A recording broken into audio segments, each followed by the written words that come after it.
So, ayan guys, napakulo na ako ng tubig kasi nga balak ko, magluluto ako ng gulay. So, ayan guys. Long, yan. Lagyan ko siya ng bawang at luya kasi wala akong sibuyas. So, ayan guys, ihalo na natin siya kasi kumulo na.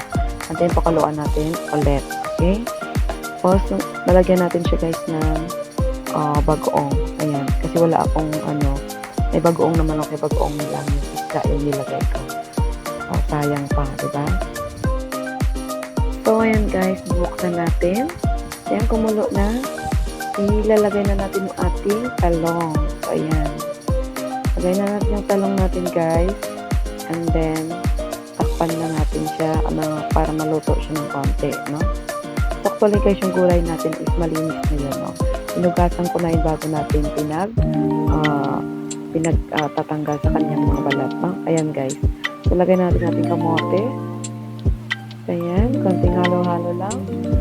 Ayan, maya-maya konti guys. Lalagay na rin natin yung ating malunggay. So, ayan. Kasi nagkikrave ako kanina ng gulay. Sabi ko, kunit niya yata ng katawan ko ng gulay. Kaya, ayun. So, dumaan ako sa palengke. So, ayan na guys. Luto na yung ating nilapwahan. So, ayan. With partner na piniritong tuyo. So, yung kanin ko guys, baho pa. That's all guys. Thank you for watching.